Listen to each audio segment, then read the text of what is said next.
Burning Books with Beck Rubin. Hello and welcome to episode 29 of the Burning Books podcast, where we discuss, celebrate, and explore great books, very good books, books in which there's something to appreciate or admire, as well as books that are the opposite of all those things.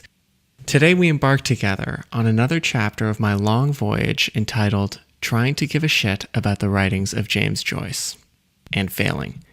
In this case, it's Portrait of the Artist as a Young Man. It was published in 1916. Perhaps you've heard of it? My aim is to make sure, if it's not too late, that you avoid reading it.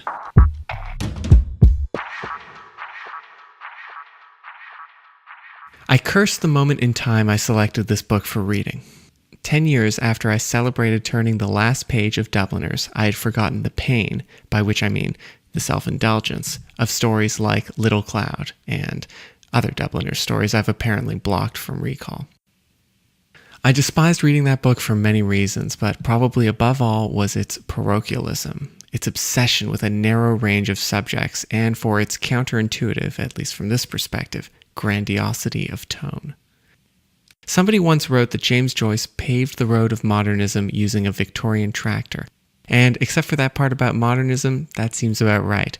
If you could imagine a Terry Gilliam drawing that is not at all charming or interesting, but is merely redundant and ornate, well, you'd have James Joyce. A portrait of the artist as a precocious twit. How to describe it? It's the story of a James Joyce-like character, Stephen Dedalus, and his various, not at all interesting, not at all original, trials in life. His family were once rich, but have descended into genteel poverty. He's sent to a posh school, but doesn't fit in with the boys. Except sometimes he does, like when they're playing sports or complaining about the masters. Religion is in this story. Priests exist. They do priestly things like speak in Latin and encourage young Stephen Dedalus, who is not at all pompously named and does not at all pompously throw off Latin sayings, to become a pompous priest like the rest of them. For a time, Stephen considers it. He is one with a vocation, but that vocation is leading him elsewhere, to be a poet of his nation. To reverse for a moment, Dedalus, the ancient Greek after whom the protagonist is named, is a fascinating character. Dedalus is the inventor of the labyrinth. He was reputed to be able to make the inanimate move. He gave his nephew, Icarus, wings. He is credited with inventing choreography, after Chora, a space of chaos and creation where Dedalus practiced his arts. Dedalus brings the world to life. No wonder Joyce wants to appropriate some of that shine. And in the opening lines of the novel, it seems like he does. Portrait of the Artist starts with Stephen's father telling the boy a bedtime story. The words famously go as follows. Once upon a time, and a very good time it was, there was a moo cow coming down along the road, and this moo cow that was coming down along the road met a nice little boy named Baby Tuckoo. Not bad, right?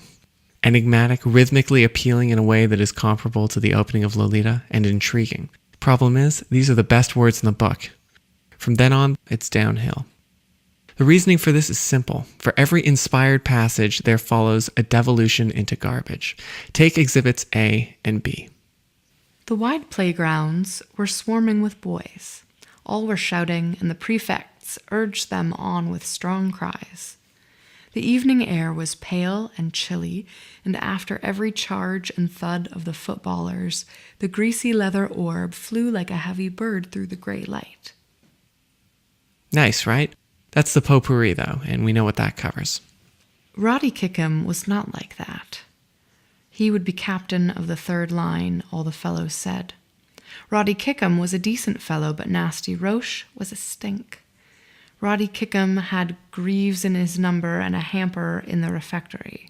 Nasty Roche had big hands. He called the Friday pudding dog in the blanket.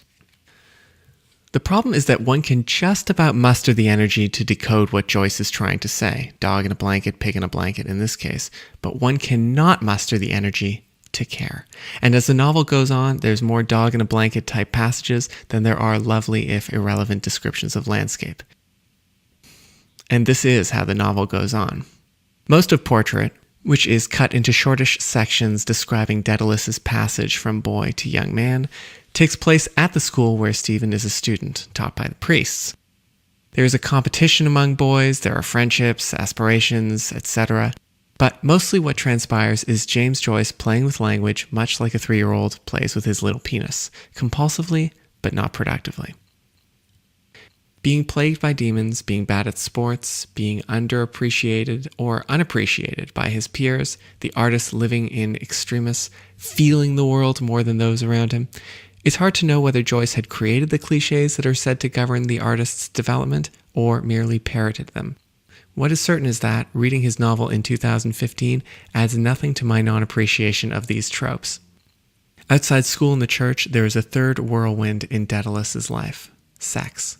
This is embodied in the character of Emma, with whom Stephen grows infatuated and for whom he learns to pleasure himself and not much else. The effect of the Holy Trinity, though, school, church, sex, is to combine into what Joyce presents as the gravest individual sin, and therefore the highest aspiration, which is to become an artist. This is how, at a certain point in the novel, Dedalus decides he will be that great poet who is, in effect, James Joyce. In doing so, Dedalus accepts his vocation is not to serve the church, but to defy it as a form of art.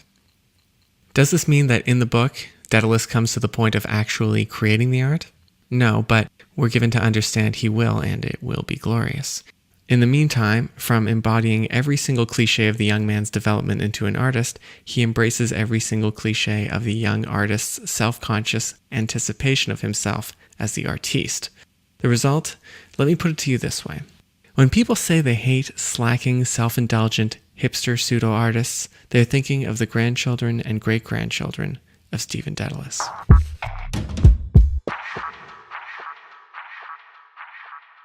I wonder, though, if it's possible this is what artists are. If they need to pass through a loathsome period of self-righteousness that we call self-discovery. If they need, like the intolerable Holden Caulfield, to call everyone a phony and think that by doing so, they open a new path.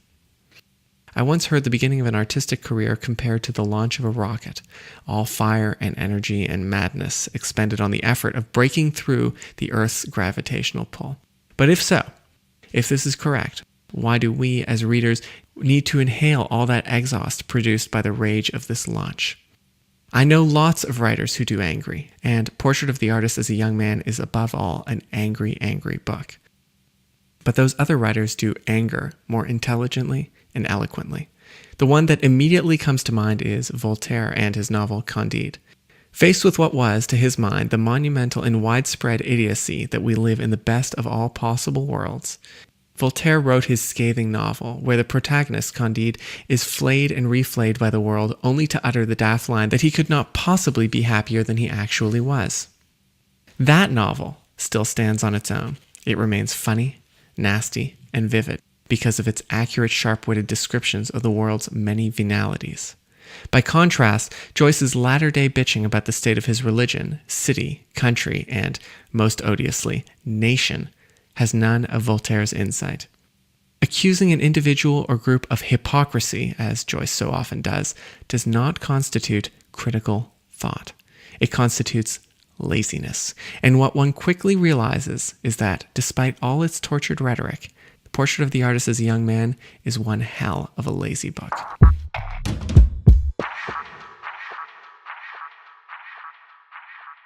Last year, or maybe it was a couple of years ago, I was in New York, sitting at a bar on a Sunday afternoon and struck up a conversation with the older gentleman next to me. We talked books, of course, and he professed his great love for James Joyce. I asked him why he liked the Bard of Dublin so much, and rather than explaining, he went on to quote from memory the final paragraph of The Dead. By the time he got to the end, his eyes were filled with tears. It was a sunny afternoon, and with the last words, he climbed down from the bar stool and walked out to the street. Apparently he was a regular and had a running tab, hence the quick escape. I mention the story for a reason. Even though it's obvious, I have no hesitation telling you what I really think of Joyce, and even though I confess I may still end up one day reading Ulysses, I also remember something said to me by my barber and Irishman, Brian, who works at the back corner of Crow's Nest in Kensington Market. Joyce, he told me, is to be savored aloud. And if, in hearing the various excerpts read, you do not understand the extent of my rage, at Joyce's rage, it's because Brian is right. Aloud, as if spoken from a stage, as if spoken from the back of a crowded bar, Joyce's work has a tolerable, even intriguing ring to it. This is the stuff they call prose poetry. But to me, Joyce's poems, if they are to be enjoyed, must be cut to sonnet length. Anything that runs longer, as it does in this novel, turns to treacle. The pace slows, the story goes nowhere, the spiral turns inward. And it's just words piled on words, piled on words. Despite being a mere 217 pages in the handsome Penguin edition, these misery memoirs are some of the most prolix I've ever read. Thank you for listening. Next up on Burning Books will be a review of Vladimir Nabokov's novel The Lusian Defense, which is sometimes called The Defense, and features all of Nabokov's trademarks: chess, Russian emigres, sadness, irregular sex, though perhaps not in the proportions we might expect.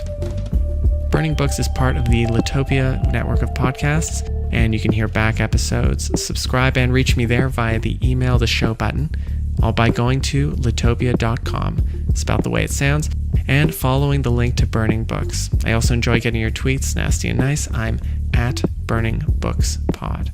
A special thanks to Natalie Matheson, reader of excerpts. Kick 'em or kick ham? Kick 'em. To Hakan Ozgan for the music. Frosted Lucky Charms, thermogenically delicious. To Peter Cox, executive producer of the program. I already know the answer to this one. What do you call potato snacks? Crisps. And, as always, go Jays.